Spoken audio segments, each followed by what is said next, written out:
Hi, Sheila Guffey here again with Creative Aging, part of Arts Council of Oklahoma City. Today we are going to continue practicing with watercolor painting, and we're going to be making succulents. So you can definitely find your own image online, which I highly recommend. That way you get the shape and the type of cactus that you really love, or you can work from these images. I will definitely have them attached to the lesson plan link, and on YouTube it will be underneath in the comments. So you can look from these, and you can think about if you want to do one big one,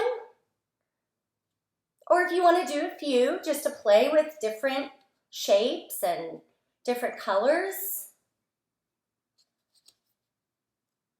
So make this your own, and please play with composition. If you want to do several, in all corners, or you kind of want them going off the page, feel free to make, do your own thing. So, you can look at this just for inspiration, or you can, place them differently.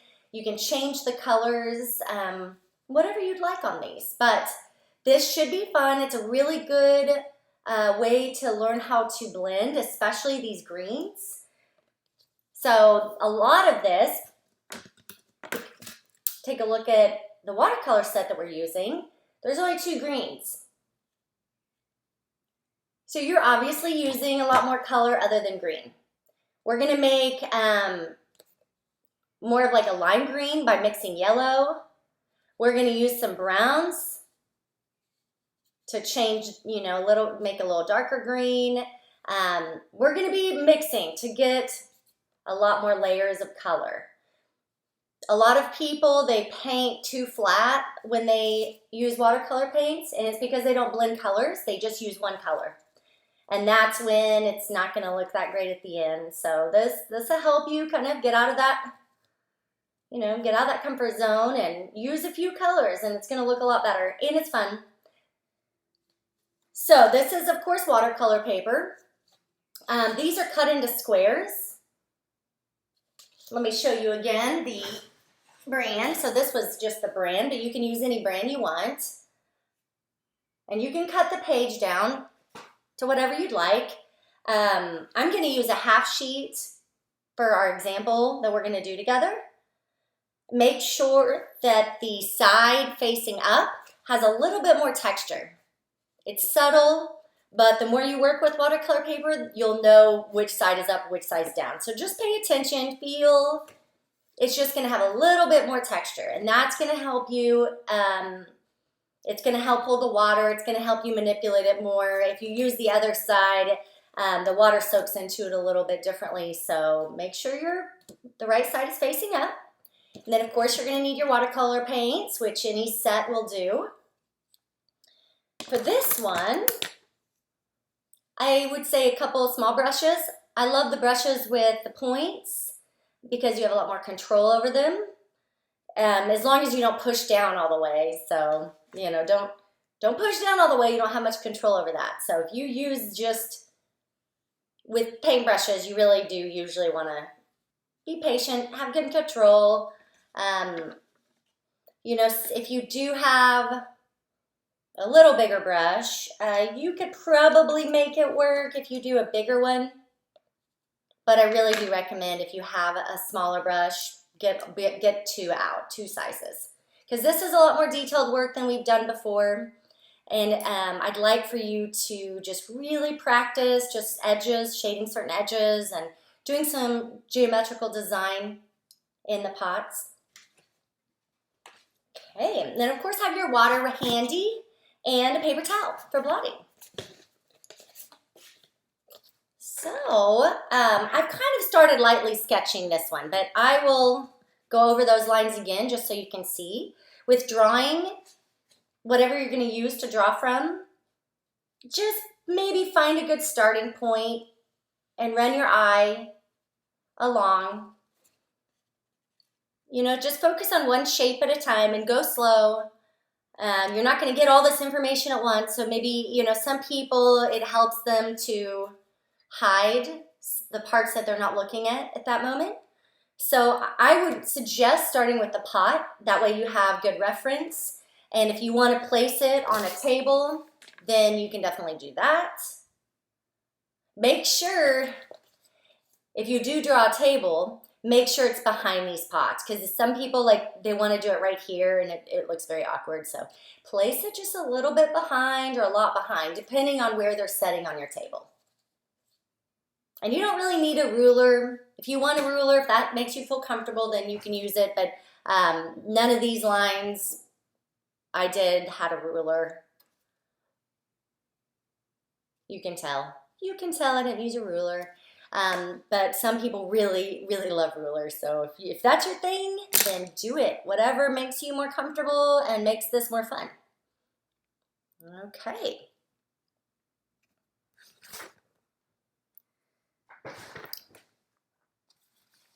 So you can see the start.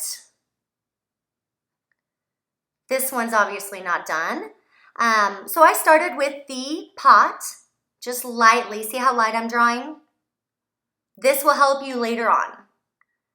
A lot of people draw really, really hard, so I know this is going to be challenging, but it's good to practice. So just draw lightly, maybe start with the top. And of course you have an eraser, so if you mess up, just erase it. There's no rush. Plenty of time to do this. And so this one is kind of an interesting shape. I kind of liked that it looked like a bunch of hearts. And obviously we're going to make this a lot thicker later.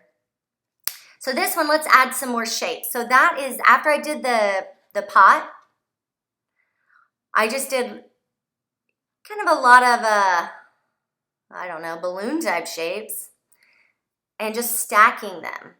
This is how a lot of these plants look. So just figure out what you think would be interesting.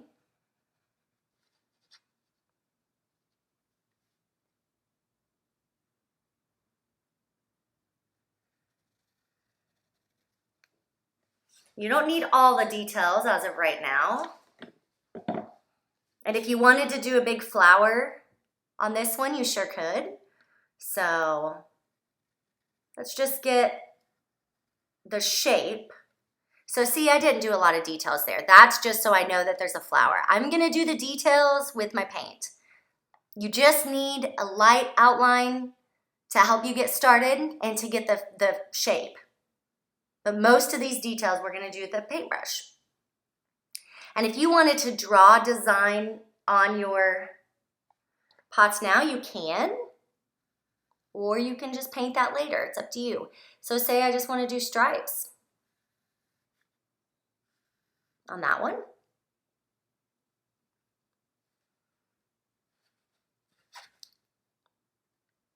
This one I could have a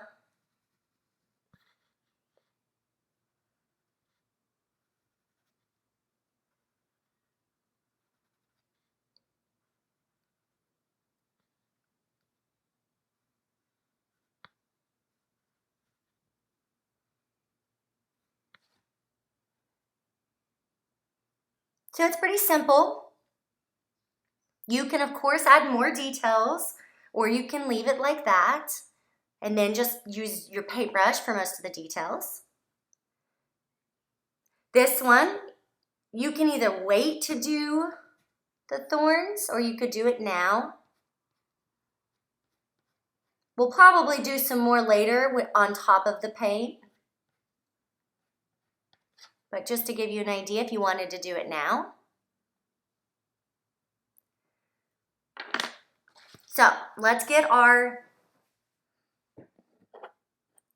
I'm going to use the smallest brush that I have. And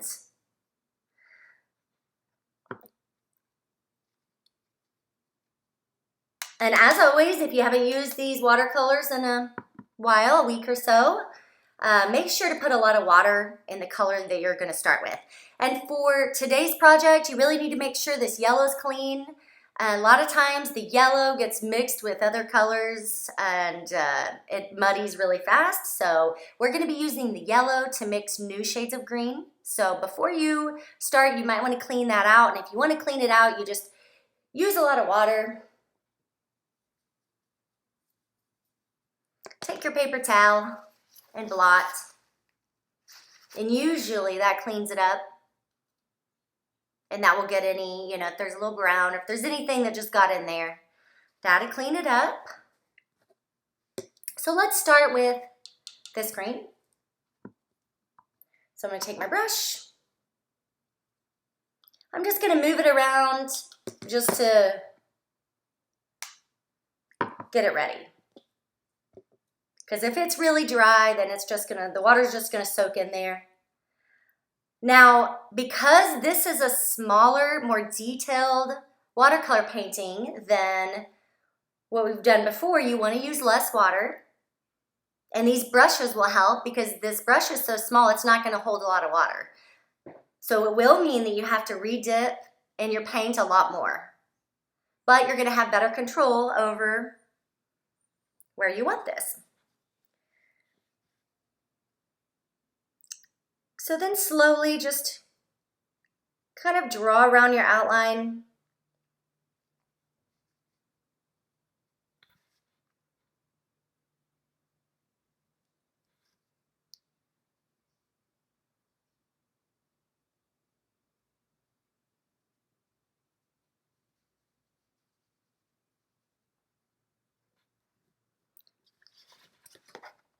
And if you wanted to make one edge darker,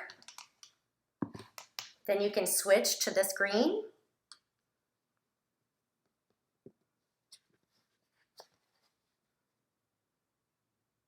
Let's just do one side of it a little darker.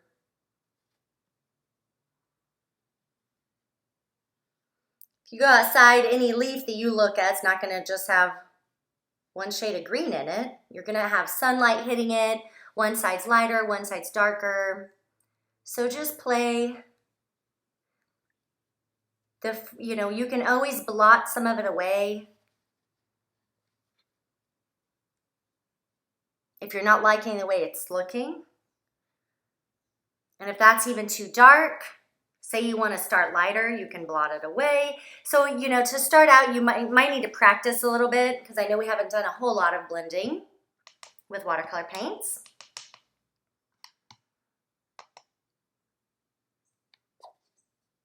And on this one, let's start with the yellow just to see what that looks like.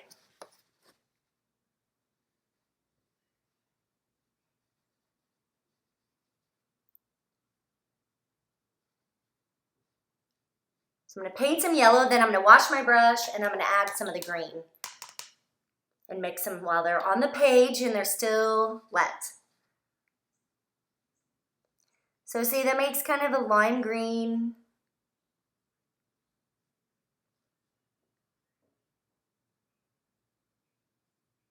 And do you see how I'm just using the tip of this brush?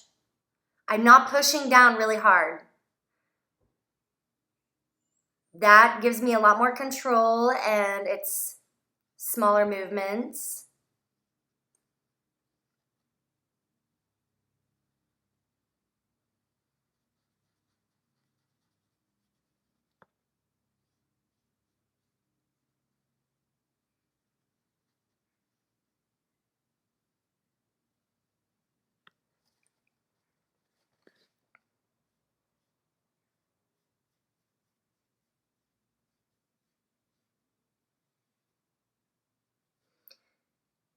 And you want to start light with watercolor. I know I've said this before in other videos, but just as a reminder, it's better to start light and then you can build up and go darker later. And remember, watercolor will always lighten a little bit as it's drying. So sometimes you might want to wait and let it dry a little bit to see how it looks, and then you can figure out what you want to do next. So that's why I'm kind of moving around and I'm not finishing these right away, because I want to let them lighten up and then I can figure out where I want to add some darks. Plus it'd be easier to let it, let that water dry. And then if I want to add darks in certain places, it won't mix. So just keep going. And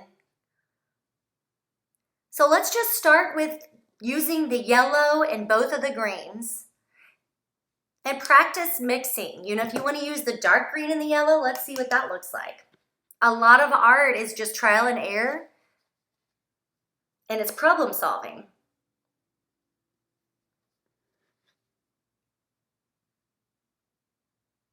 So it's just trying new things, figuring it out. It does it work? Does it not work? You don't have to be so in your head about it, and it's good. It's good to problem solve. This is what builds a lot of muscles in your brain and makes you think outside the box. And so once you start doing more art, you actually use that in a lot of other areas in life. Okay, I'm going to add some yellow and see what that looks like. I got a lot of water there, so I'm going to let that dry for a minute. And I'm not going to hold up the page because it'll drip.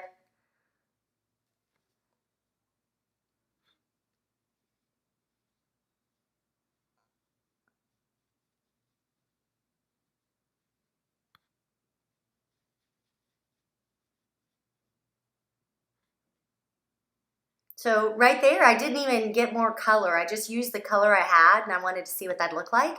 It actually looks really pretty. There's a lot more yellow.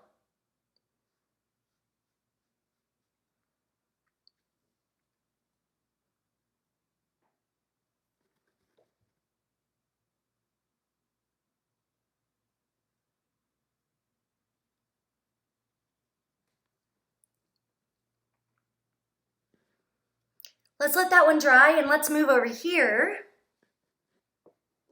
And now that you have a better idea,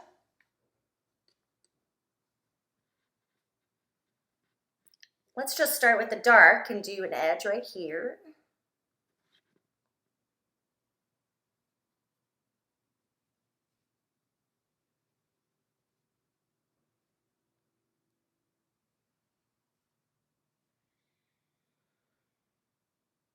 And I'll make this edge kind of dark too.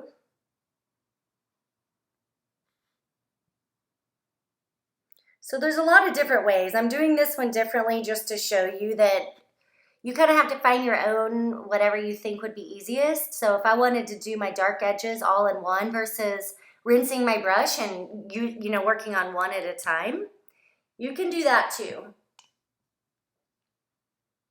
It's whatever you want. Kind of is the same result. So now I switched colors and I'm going to do some light. And it's still wet anyways. I'm working really fast. So see how that's already blending.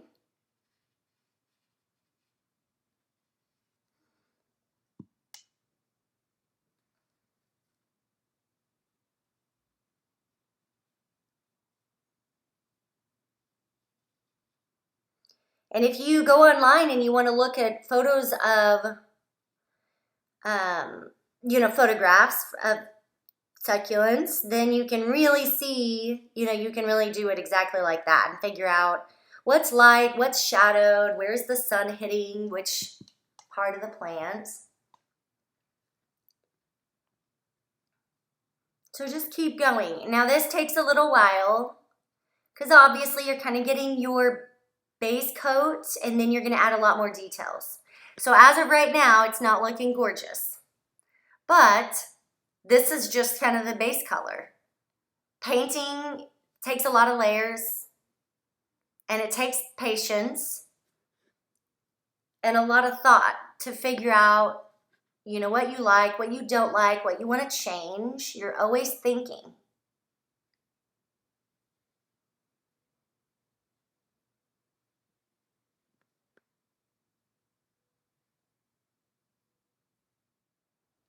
Okay, so I've added some more greens. I've just kept going. It's starting to come together. And up here, I even added a little bit of orange. So if you have this set at home, which a lot of people do, it doesn't have a brown. So if you don't want to go really dark, like this one has browns. You can see how dark it got. You can add browns.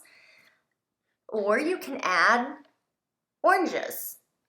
And that's on top of the green. But it just gives it a little gold. Just gives it a little more depth. So we keep going. That's too drastic right there.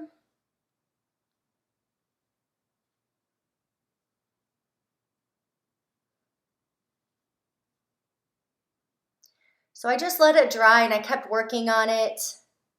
Kept adding dark edges and light edges and blending them together. Kind of like how we did the sunsets, where you're using one color and doing another color next to it and then dragging the colors back and forth until it's a smooth, gradual blend.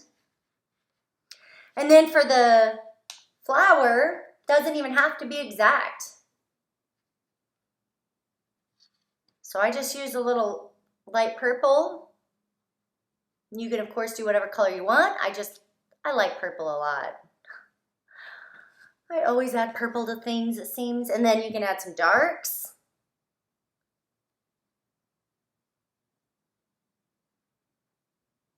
So this isn't perfect or realistic. It can be. I just know there's a lot of beginners and I don't want to stress anyone out. So this is more just to practice using the brush, practice blending colors. So let's let the plants dry and figure out what to do with our pots.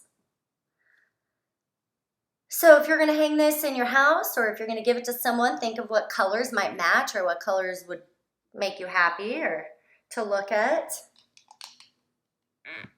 And then do that. I'll do red just to do something bright. These would also look really cute with a Southwest flare. So the same thing. You can see how bright the color is, mainly because I'm not using a ton of water. That way I have more control.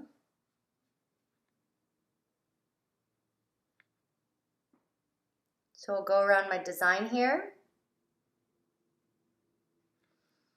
And down here, since I don't know what I'm going to do with that design yet, I might leave the paper. Remember, you can't paint white with watercolor, so if you want any white in your design, you have to leave it.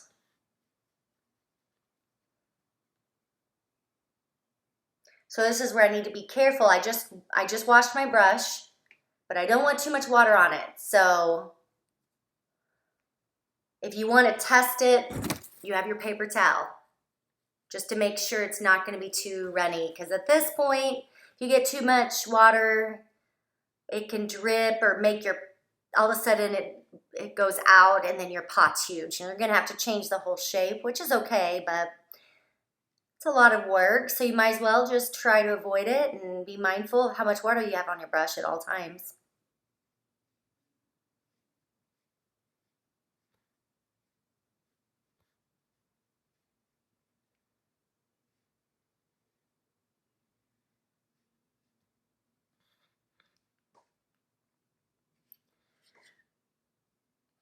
And for this, I don't know, I guess I could outline. I'll decide. I'm going to do this and see how it looks, and then I might fill them all the way in. I'm going to fill them in, I think. Yeah, I'm going to leave the little triangle white, and then I'll fill the rest in. You could do another color. You can do whatever here. It's up to you.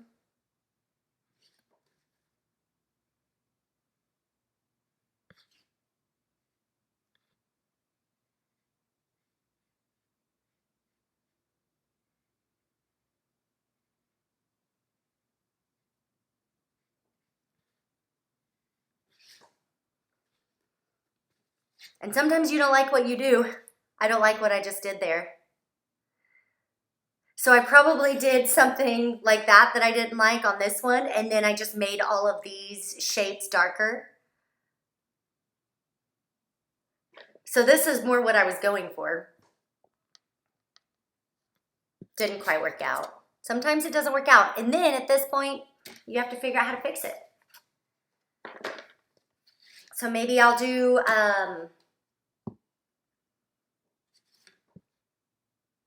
some orange back there and then bring those out bright red. Just see, let's see how that works. Or maybe this gold. No, I'll do the orange. I'm gonna mix these oranges.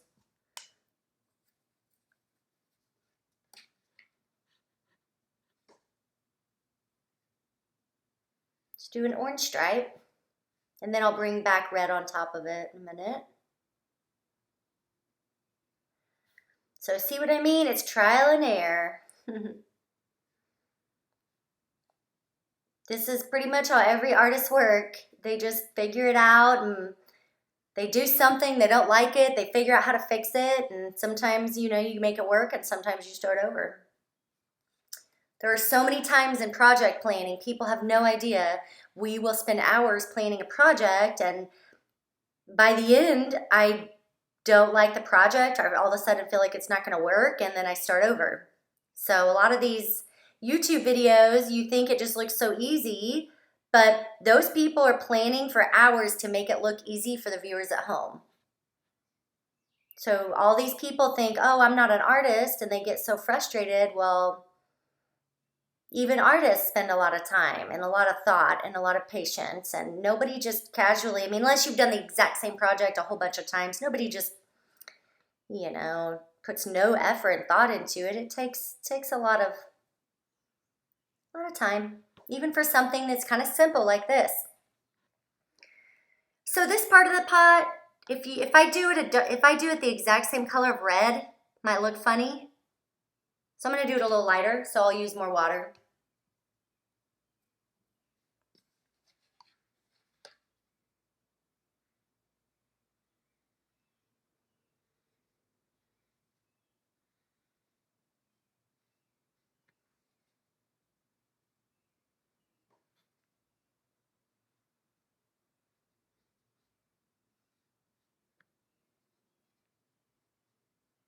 And then this one, I'll let this dry. I'll probably work on this some more in a minute, but I want to let it dry just to see what it's going to do. And then I can add to it. Let's do some blue. Let's get some dark blue on there.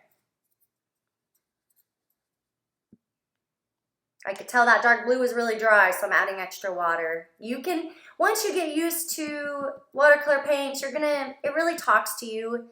It'll tell you when it needs more water, when it needs less water. The paper will always tell you. If it starts shedding, it is way too wet and you need to let it dry for a minute. Just give it a break. If it starts buckling, I'm not using too much water right now, but if it starts curling, give it a break. So watercolor paints and watercolor paper, they really do talk to you. And you just have to listen. Same with the brushes.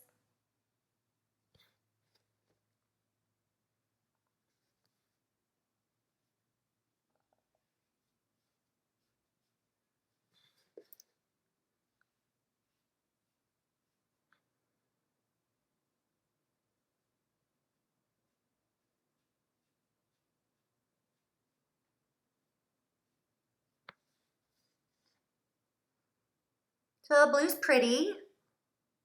And then now figure out if you want to do stripes all the way down or if you want to do every other color.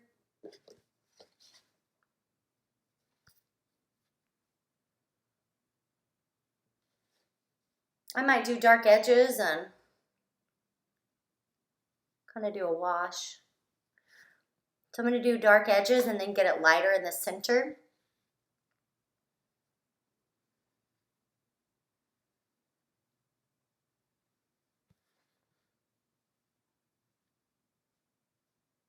So since I want it lighter in the center,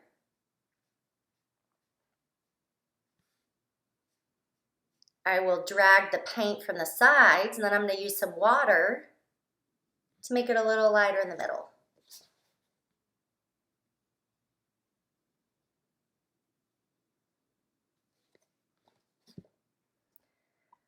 So switching, and I'm just using a little water. I'm going to tap it on my paper towel to make sure I don't have too much.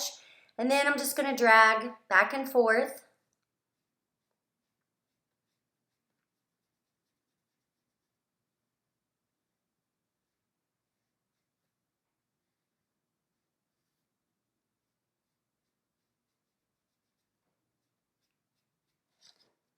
Okay.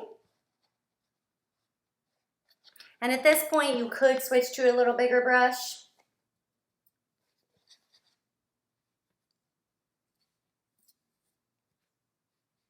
You can even add, this is a little light purple.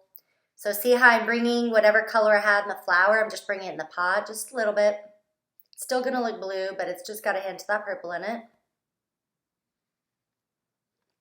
And I wanna make the bottom edge, just so it stands out a little more, I'm gonna make that really dark.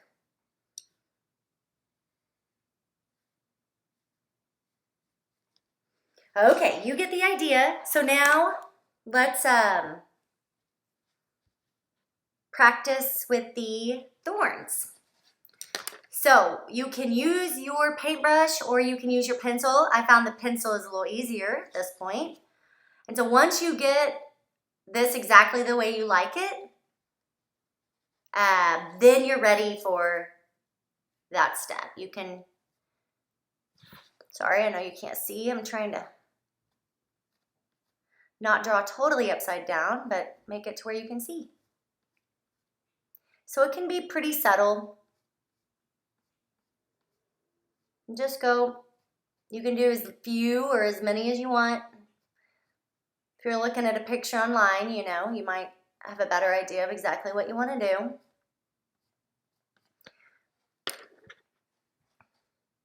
And just keep going. Like this one,